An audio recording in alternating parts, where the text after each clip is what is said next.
Buenas, sean todos bienvenidos una vez más. Pueden abrir sus Biblias en Romanos capítulo 9, versículos 19 al 23. Vamos a ver aquí que Pablo expresa más sobre qué es la soberanía de Dios en cuanto a la elección, el dar salvación a algunos y no a otros. Vamos a ir bien eso. Bueno, vamos a leer entonces el texto. Romanos 9, versículos 19 al 23. Dice así la palabra de Dios. Pero me dirás, ¿por qué pues inculpa? Porque ¿quién ha resistido a su voluntad? Mas antes, oh hombre, ¿quién eres tú para que alterques con Dios? Dirá el vaso de barro al que lo formó, ¿por qué me has hecho así? ¿O no tiene potestad el alfarero sobre el barro para hacer de la misma masa un vaso para honra y otro para deshonra? ¿Y qué si Dios, queriendo mostrar su ira y hacer notorio su poder, soportó con mucha paciencia los vasos de ira preparados para destrucción? Y para hacer notorias las riquezas de su gloria, las mostró para con los vasos de misericordia que Él preparó de antemano para gloria.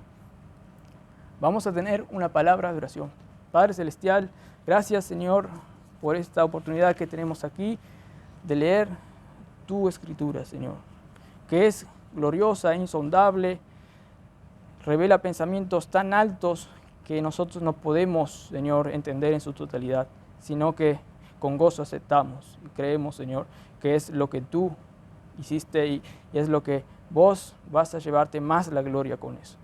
Te pedimos, Señor, que entiendamos y que nuestro corazón rebose de gozo, gratitud, al ver ese gran Dios que es mucho más grande de lo que pedimos o pensamos.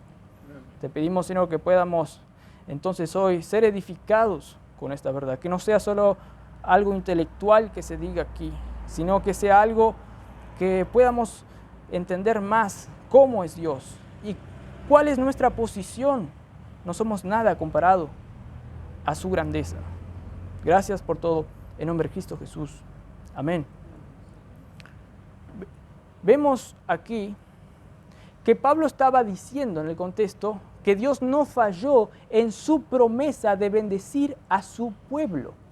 Dios no falló, porque tal vez, como ustedes vieron, cuando yo les dije, los de Israel iban a decir, pero Dios falló con su palabra. Ahora Israel está olvidado por Dios, ahora Dios está con los gentiles, la salvación es para aquel que cree en Cristo, no tiene que ir al tabernáculo, no tiene que matar corderitos, como hacen o hacían los judíos.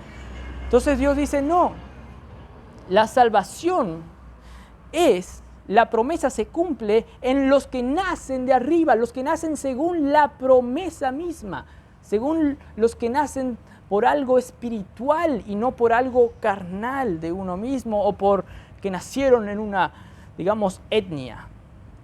No, la salvación se alcanza solo por la fe. La promesa de Dios nunca falló.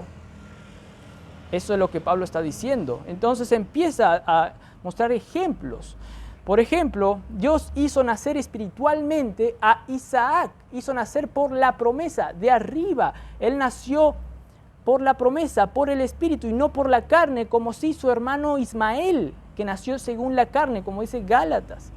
Y estuvimos viendo que Dios hace entonces esa distinción. Aún en el pueblo israelita, Dios cumplió su promesa al elegir, al aplicar su misericordia y su gracia soberana a, por ejemplo, en el primer caso, Isaac, y también eligió a Jacob, nos dijo, y aborreció a Esaú. Aún dentro de la misma familia, Dios eligió a Jacob y no a Esaú, para que sea el recipiente por el cual venga luego la descendencia que iba a ser Cristo, la salvación.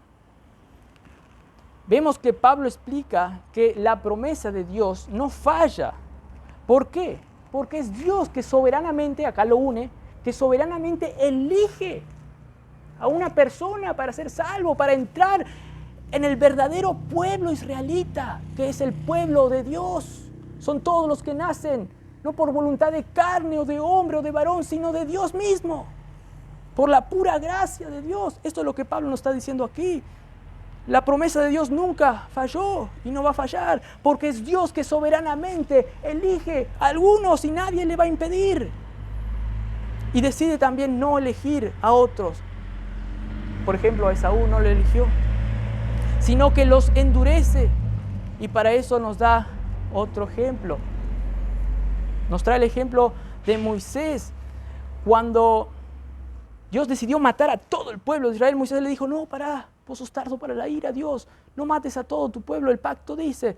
Entonces Dios tuvo misericordia del quien quiso y a los otros no, porque no es del quien quiere o del quien corre, sino de que Él tenga misericordia, dice Romanos 9, como estuvimos viendo. Tiene misericordia de algunos y de otros no, de tal manera que sí, Dios no mató a todo el pueblo, sino a unos cuantos, a 3,000. Por eso también la misericordia es de quien Él quiere. Y luego da el ejemplo de Faraón, como estuvimos viendo. Dios inclusive decidió levantar a Faraón justamente para poder mostrar su poder en él.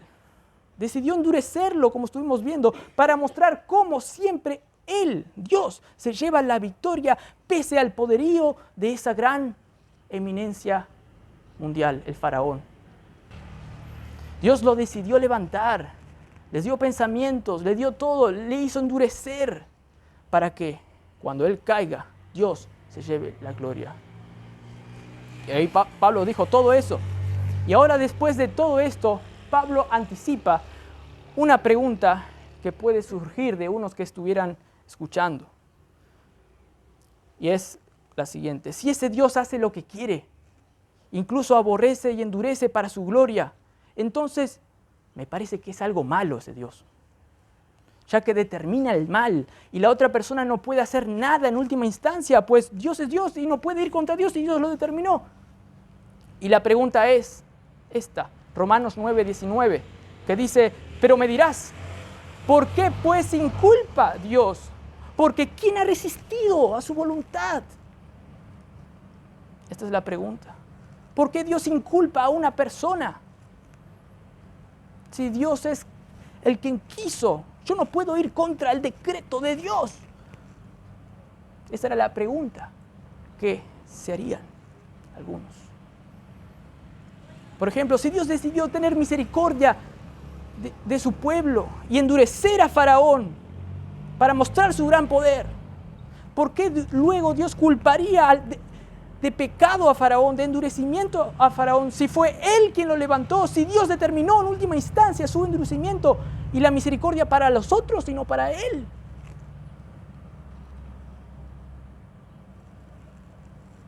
¿Cómo es esto?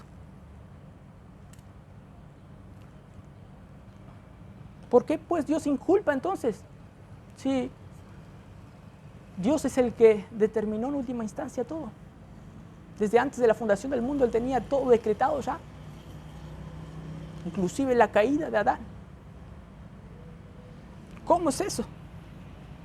Y la segunda pregunta refleja aún más la imposibilidad de cambiar el destino ya fijado de antemano para los que recibirán la misericordia y para los que no, los que serán endurecidos. La segunda pregunta en el versículo 19 dice, ¿por qué inculpa si nadie puede resistir a su voluntad? Nadie puede, es Dios. ¿Cómo?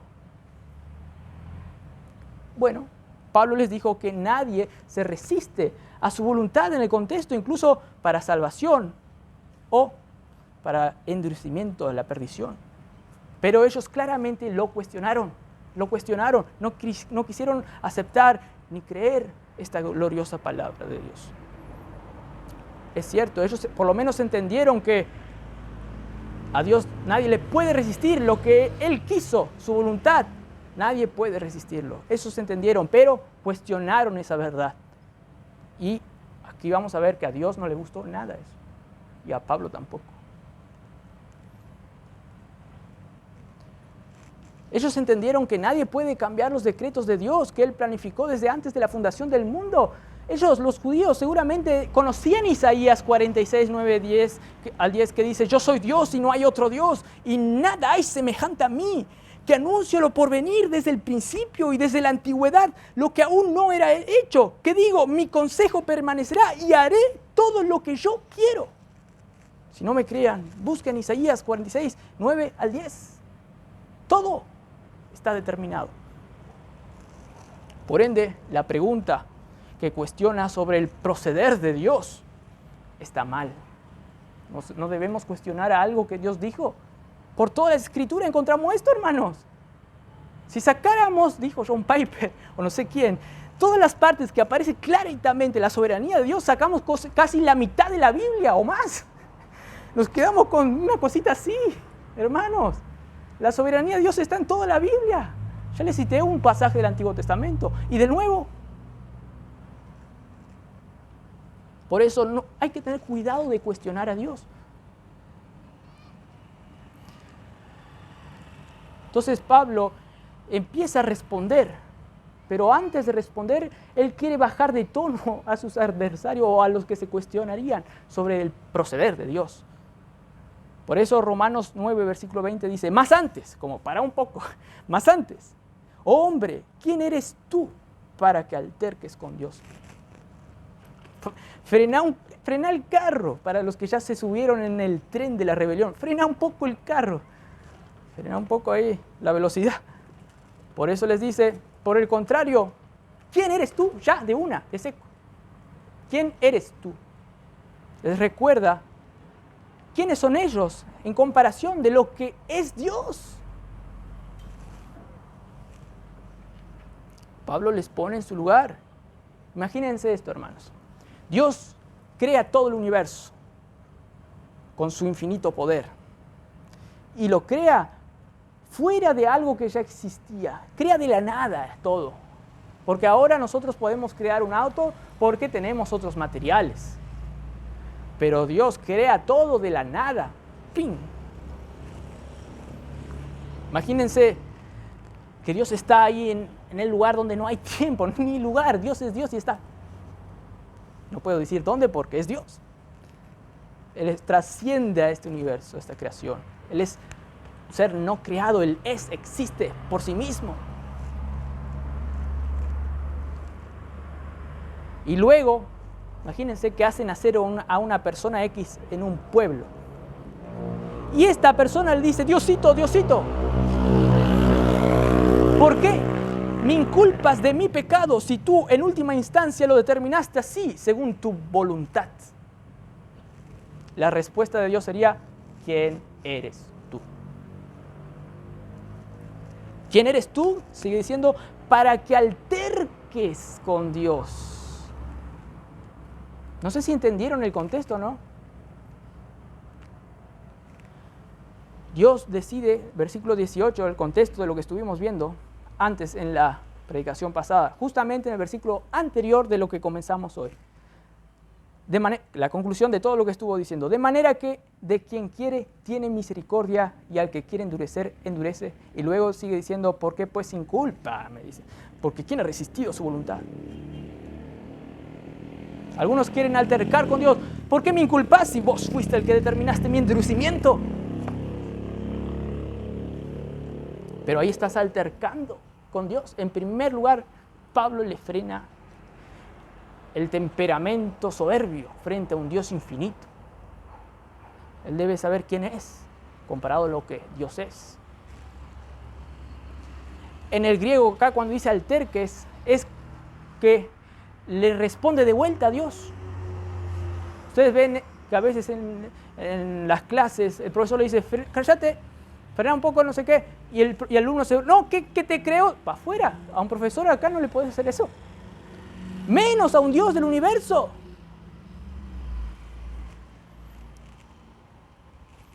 ¿Quién eres para altercar? En el griego este altercar es volverle la respuesta, como redoblar la apuesta a Dios. Es contradecir, es disputar, responder a Dios.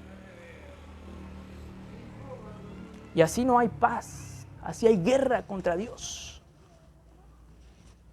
Y Dios no le va a dar la paz. ¿Por qué? Le va a decir, acá estás pecando contra mí. Es obvio, ¿no? Y su corazón va a saber que realmente está peleando, pleiteando contra Dios, no va a haber paz ahí, Él sabe. Sino todo lo contrario, guerra contra Dios en esto. Y Pablo nos da un ejemplo para dilucidarnos más sobre esto. 21. ¿O no tiene potestad el alfarero sobre el barro para hacer de la misma masa un vaso para honra y otro para deshonra? Creo que ustedes ya están entendiendo a lo que se refiere aquí. Esto alude, esta ilustración, a pasajes del Antiguo Testamento, por ejemplo, el de Isaías 29:16, que dice: ¿acaso la obra dirá de su hacedor, no me hizo él? Dirá la vasija de aquel que le ha formado, no entendí cómo me hiciste, ¿por qué me hiciste así? En otras palabras. El vaso se revelará y dirá a Dios, no me hiciste vos. Fui yo que me hice, no sé qué. O da a entender también que dice, no me gusta como yo salí. ¿Te imaginas al vaso de barro diciendo, no me gusta que me hiciste así, jefe? No, vos sos vaso, conformate con lo que sos. El vaso no es quién para decirle algo a su hacedor, ¿por qué me hiciste así? En otro pasaje de Isaías, como que el vaso no le gusta que no tenga el agarre para levantar con la mano, esa cosita así que le sujeta. No tengo para que me agarren. ¿Te faltó algo, hacedor? No podés discutir contra el hacedor. Él quiere hacer lo que quiere hacer. Esto es lo que Pablo nos está diciendo. No tiene derecho, pues el alfarero es quien lo creó para algo y ya está. El alfarero tiene un propósito con ese jarro y ya está. Por ende, así como no tiene lógica que el vaso cuestione a su creador por qué lo hizo así, tampoco tiene lógica que nosotros como criaturas cuestionemos a Dios por qué Él tiene misericordia de unos y endurece a otros. No somos quién, somos criaturas, somos vasos de barro. A veces nosotros queremos ser los dioses de Dios, pero Él es nuestro Dios y nosotros no somos dioses. Somos criaturas que para, de cierta manera, pase lo que pase con nosotros, le demos la gloria a Dios, ya sea para que seamos condenados o para que seamos salvados. Dios se lleva la gloria en sus vasos por uno o por lo otro. Esto es lo que nos está diciendo y nos va a decir este pasaje. Y esto no querían entenderlo muchos en esa época. Ni aún en día lo quieren entender. Y curioso, entre pastores. ¿Por qué pasa esto? Por el orgullo de creerse los dioses del Dios del universo. Por creerse algo más que un vaso creado por Dios. Pero ellos y todos nosotros somos meras criaturas. ¿Quiénes son ellos para altercar con Dios? ¿Quiénes eres tú? Dice el pasaje. Ellos quieren tener el control del destino, de su destino y de los demás. Quieren tener el control de todo. Quieren sentirse cómodos y por eso ya tachan esta verdad de su palabra y sacan media mitad de la Biblia. Lo trastornan, torciéndola a su gusto esta verdad. Sin ser personas enseñables, sin estar ahí en la sala de la clase como alguien que es alumno, sino que ellos quieren ser el profesor y dejarle a Dios en el banquillo. No son enseñables, quieren enseñar a Dios cómo deben ser y son las cosas según ellos.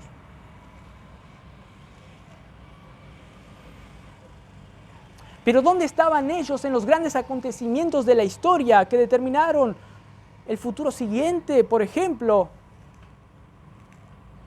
la batalla de Waterloo, la batalla de Alejandro Magno, ya no sé dónde, que avanzó cantidad y luego alguien le tuvo que frenar. ¿Dónde estuvieron ellos allí? ¿Dónde estuvieron ellos cuando Cristo vino y fue muerto en la cruz y hizo una gran revolución de tal manera que el almanaque se establezca prácticamente en todo el occidente. Ese almanaque de que cuando nació Jesús es el año 0. ¿Dónde estuvieron ellos? Cuando Dios, desde antes de la fundación del mundo, planificó enviar a su Hijo y que romanos mismos lo crucificaran. Como dice Hechos 2:23, a este entregado por el determinado consejo y anticipado conocimiento de Dios, prendisteis y matasteis por manos de inicuos, crucificándole. Dice la palabra aquí que por causa del determinado consejo de Dios y anticipado conocimiento de Dios, por causa de este consejo elaborado desde antes de la fundación del mundo, Dios decretó que los romanos y judíos matasen a Cristo. Dios ya tenía eso preparado en su consejo desde antes de la fundación del mundo. ¿Dónde estabas vos allí? ¿Por qué quieres controlar las cosas si no podés controlar ni siquiera 5 minutos de tu día o todo tu día? No puedes controlar. Y nosotros queremos juzgar a Dios como que Dios hace todo mal. Es Dios que tiene en control las cosas, o el diablo, o no sé qué. Pero acá el universo está controlado por alguien. Ya sea para las cosas malas o buenas, Dios tiene en su última palabra, en su última instancia, el control sobre todo y decreta todo, como vimos en Isaías 46. Hermanos. Y sigue diciendo Pablo, profundizando más esa ilustración, en Romanos 9:21. ¿O no tiene potestad el alfarero, el que hace la jarra, no? Sobre el barro, no tiene poder sobre el barro, para hacer de la misma masa un vaso para honra y otro para deshonra? Creo que ya están entendiendo, de acuerdo al contexto, a qué significa esto. El alfarero tiene el derecho, por ejemplo, en esa época tenía el derecho de hacer una hermosa jarra de un barro para usarlo en cosas buenas, especiales, o para adorno. Tremendas jarras. O también tiene derecho de agarrar una jarra y usarlo en algo que no es tan honroso, no sé, para cosas ahí más bajas. El alfarero tiene potestad de hacer un vaso para honra y otro para deshonra. Y ya está, es lo que Él quiso. Él es el creador, nosotros somos criaturas. Y esto también aplica en tocante a todas las cosas del universo. Dios quiso que esto pase así porque Él lo quiso. Esto que pasa allá porque Él lo quiso. Y en tocante a la salvación también. Él quiere salvar a unos y a otros no. Es porque Él lo quiso.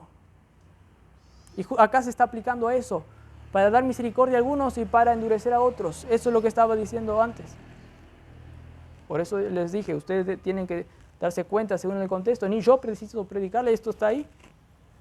Es más que fácil predicar esto. ¿Y por qué la gente no quiere aceptar? Porque le está sacando el control de algo. Porque no quieren alabarle a Dios como el Dios de toda la creación, como el Señor de Reyes, Todopoderoso, a quien todos vamos a rendir cuenta. Si le aceptamos a su Hijo que vino y murió, o le rechazamos, le pisoteamos. Y que quisimos adorarnos a nosotros mismos, a querer vivir como nosotros queríamos vivir. Pero hay un Dios que es más de lo que ellos piensan.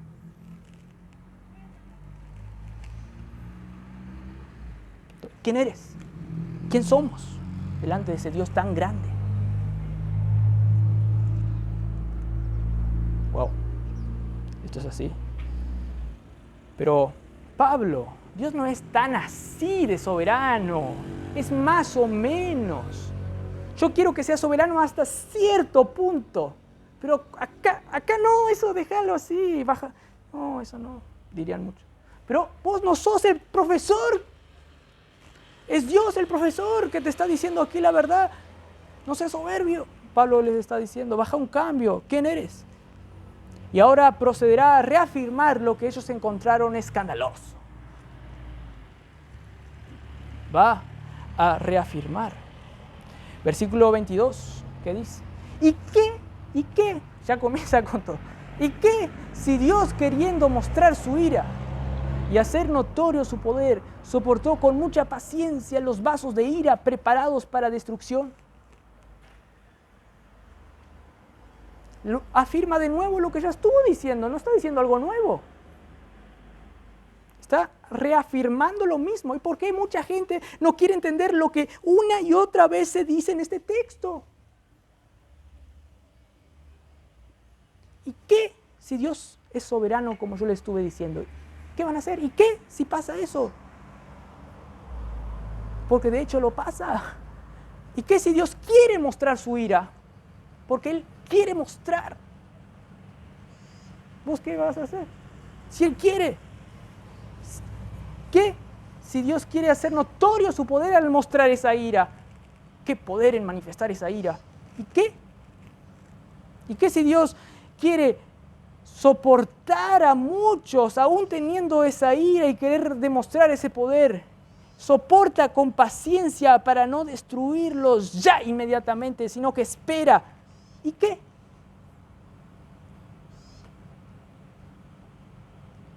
Eso es lo que nos está diciendo. ¿Y qué si Dios, queriendo mostrar su ira y hacer notorio su poder, soportó con mucha paciencia los vasos de ira que ya están preparados para destrucción?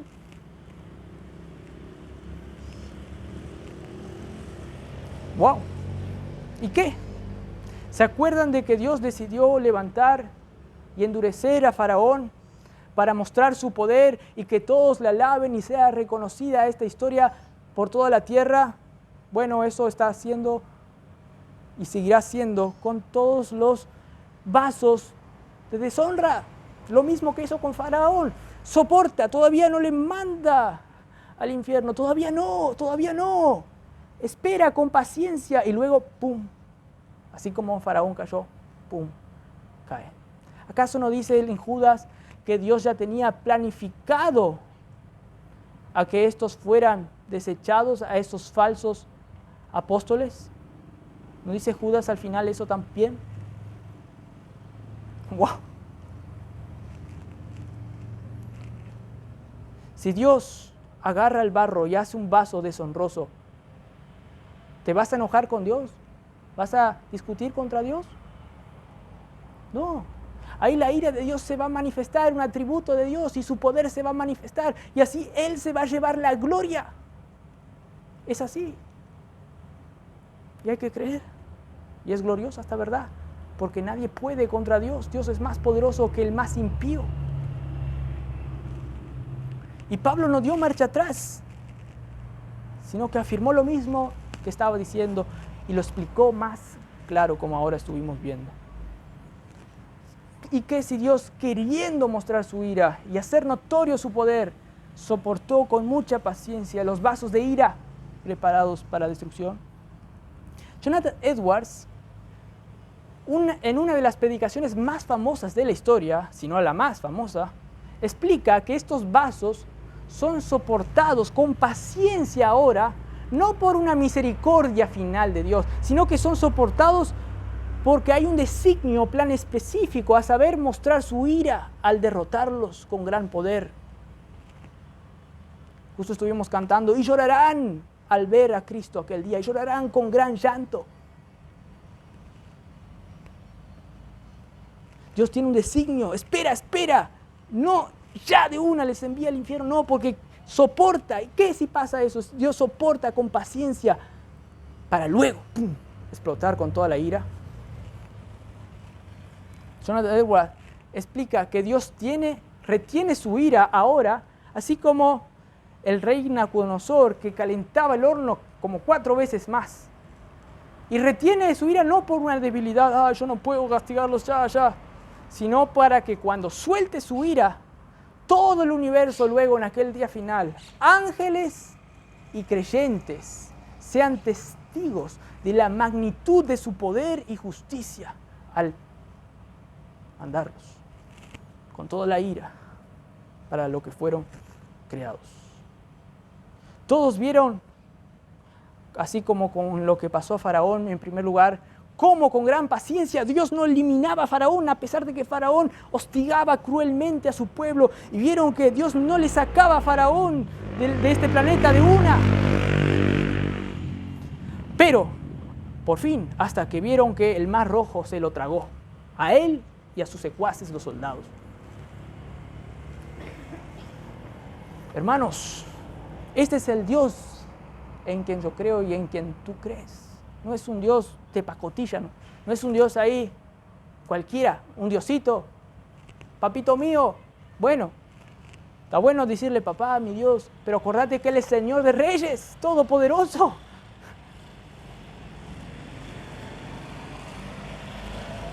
Hermanos, ¿por qué hoy en día hay tanto lío en aceptar esta verdad?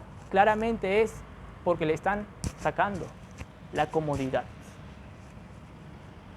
Le están sacando el objetivo primario de la existencia, que es dar gloria a su Creador y gozarse en eso.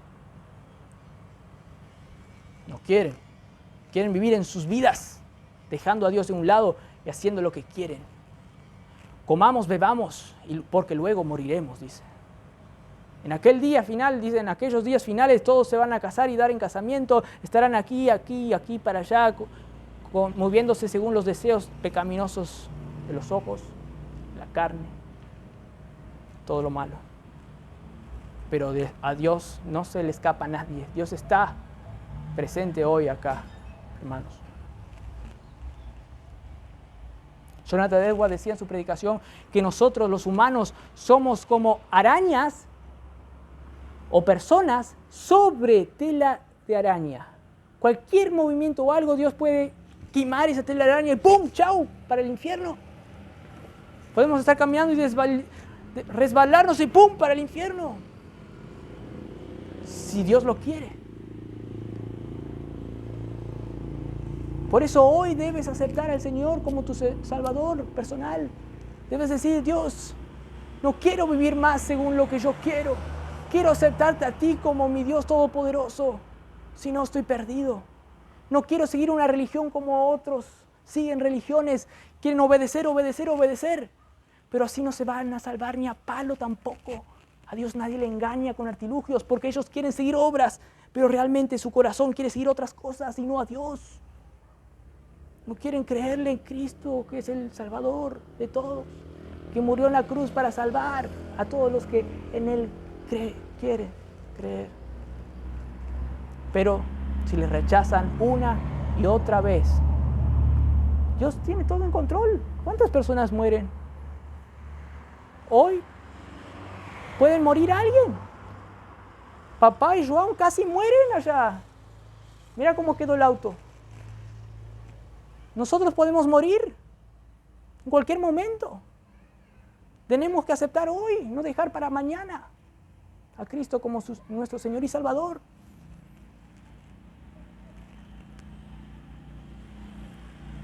Nosotros somos barros que debemos aceptar a Dios, o si no, nos vamos a volver inclusive reprobados en nuestra mente, como dice Romanos 1. Vamos a tener pasiones escandalosas. Por ejemplo, vamos a ser homosexuales, lesbianas, o vamos a ser muy religiosos, venir a la iglesia solo porque es lo correcto. Pero vamos a estar siendo hipócritas, más hipócritas que otro perdido. La Escritura dice, el necio dice en su corazón, no hay Dios. Y lo dice también en las iglesias, no hay Dios, dice en su corazón. Tócame todo lo que quieras, dar plata, la ofrenda, esto, pero no me digas que Dios es Señor sobre todas las cosas. Hasta acá acepto a ese Dios, pero hasta acá no me toques de acá. Yo amo mucho a esto. Dios es Dios sobre todo, pero acá con esto esto es mío. Es peligroso. Por los frutos lo conoceréis, dice la palabra de Dios. Hermanos, Dios, como estuvimos viendo, Dios prepara a algunos para la ira y a otros para la misericordia. Vasos de ira y vasos de gracia, de misericordia, dice. Y versículo 23 nos dice algo grandioso que va a hacer notar el contraste infinito que hay entre los que son y van a ser salvos y los que no. Y dice luego, y para hacer notorias las riquezas de su gloria, las mostró para con los vasos de misericordia que Él preparó de antemano para la gloria. Versículo 23. Me gusta más la traducción de la Biblia de las Américas, que traduce mejor una palabra griega. según Joy, John Piper y otros, que dice, lo hizo, Romanos 9:23, dice, lo hizo esto de preparar, esto de hacer un vaso para la ira, un vaso para la deshonra, lo hizo para dar a conocer las riquezas de su gloria sobre los vasos de misericordia. De tal manera que sirve todo esto que Dios preparó desde antes para endurecer a algunos, para hacer los vasos de deshonra, sirve para exaltar el contraste. Lo hizo para dar a conocer las riquezas de su gloria sobre los vasos de misericordia. Todo lo que Dios hace tiene un objetivo, hermanos. Y aquí vemos que el objetivo es hacer ese contraste. Dios hace algunos para deshonra y otros para honra. Y qué privilegio es ser un vaso de honra. Mientras otros van a estar allá, lejos de Dios, otros van a estar con la gloria misma, siendo objetos de gloria por los siglos de los siglos. Hermanos. Y esto exalta más la gracia infinita de Dios. A veces estaría bueno hacerse una pregunta. ¿Y por qué Dios nos salva a todos? Para que Dios muestre la gracia en hacer vasos de salvación, hacer vasos de honra, todos vasos de honra para la gloria de Dios. No le cuestiones a Dios. Aún la gracia de Dios es exaltada, y no tu gloria, porque vos no tenés nada, vos sos un vaso. La gloria de Dios, en mostrar su gracia, es exaltada, aún cuando solo unos pocos, porque son pocos los elegidos y muchos los llamados, aunque se sabe la manada pequeña, como dijo Jesús, la gracia es exaltada aún más. Wow. Porque el camino es ancho para el camino que lleva a la perdición, y el camino es angosto para el que lleva la gloria. Y así la gracia y la gloria de Dios es exaltada aún más. ¿Crees en esto o no crees? Qué privilegio que tienes en pertenecer a esta manada pequeña si eres cristiano. Hermanos, la gracia de Dios es exaltada en querer mostrar su ira poderosa y mostrar su gloria en machacar a todos los perversos y también en salvar a algunos privilegiados, hermanos.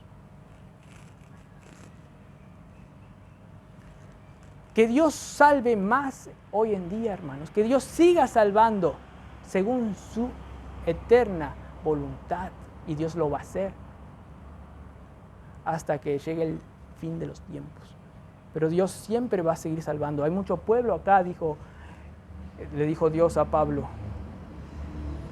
Pero que también haga crecer en el entendimiento del privilegio que tenemos nosotros de ser partes de esa gracia, de ser objetos de esa gracia infinita, que nosotros tengamos un entendimiento más grande del privilegio que tenemos de ser los pocos escogidos para disfrutar ya del Dios del universo y ver su lado favorable, infinito. Es entrar en un mundo nuevo, mejor que el mundo de Narnia. Y hay cristianos que no tienen la osadía tampoco de experimentar más la gracia de Dios, porque justamente también niegan que Dios es soberano en hacerlos entrar de gracia y permanecer ahí todavía de gracia, porque Él ya lo planificó desde antes de la fundación del mundo, y se quedan cortos de entendimiento. Y dicen, ¿seré salvo hoy o no seré salvo? Tengo que hacer esto, si no pierdo la salvación. Tienen miedo de Dios. O temen si algo catastrófico pasa. Ay, no, ahora sí el mundo se me destartaló. Pero Dios está en control, ¿o no? Dios es el que está en control de todo, hermano. Vamos a tener una palabra de oración. Padre Celestial, gracias por este día, Señor. Gracias porque tú estás en control de todo, Señor. Tú sacas reyes, pones reyes, como dice tu palabra. Tú inclinas la intención del corazón del hombre, como dice Proverbios. ¡Wow! Tú haces todo. En ti nos movemos, en ti somos, como Pablo dijo. Y dijo lo que un pagano dijo. Pero dijo, esto tiene lógica, es bíblico. Nosotros Existimos solo porque Dios nos hace respirar cada día. Nosotros nos movemos porque el corazón da sus pulsos. Nosotros no decimos corazón, corazoncito, da un pulso más. No, Dios nos creó así para dar pulsos a cada rato. Es Dios que está en control de todo. ¿Quiénes somos nosotros para cuestionar a Dios? Oh Dios, grande es tu poder, grande es tu gloria, grande son tus designios, y yo no oso y no osamos en decir que tú te equivocaste. Yo no me oso poner de alumno, de un alumno malo que le escracha a su profesor y no acepta la autoridad final y última, sino que dice, profesor, Dios, te equivocaste aquí. Dictaste mal, hiciste mal acá. Acepto que sos soberano en salvarme, en darme la gracia, pero acá cuando dice que vos controlás mi destino en todo y el de todos los humanos, encima preparás alguno para la ira, ahí ya no me gustas, Dios. Hasta ahí llego con vos. No, está mal. Yo quiero aceptar al Dios completo. Señor, te pedimos si hay una persona aquí que nunca aceptó a Dios, que todavía guarda una evidencia de que no quiere a Dios, sino que quiere más al mundo, con todo su ser, con todo su alma, nunca apreció a Dios de verdad, nunca le quiso a Dios, sino que tuvo un corazón rebelde hacia Él. Que hoy sea el día que pueda decir, Dios, yo no soy nada, soy un vaso, pero quiero que me salves. Quiero aceptarte como mi Señor y Salvador, que viniste y moriste en la cruz para que todo aquel que en Él crea, que Él murió por nuestros pecados y perdonó toda nuestra maldad en la cruz, ya podamos pasar a la vida. Yo quiero creer en ese Salvador, ese que vino según el consejo infinito de Dios al planeta Tierra y que también según el consejo anticipado fue matado y crucificado por los hombres, y seguramente iba a ser mi intención también matarla. Yo quiero creer que estoy dentro de ese plan para ser salvo. Quiero creer en Jesús, mirar a Jesús, mirar a Dios que hizo todo para salvarme. Quiero ir al cielo. No quiero estar dudando porque ya puede ser tarde mañana.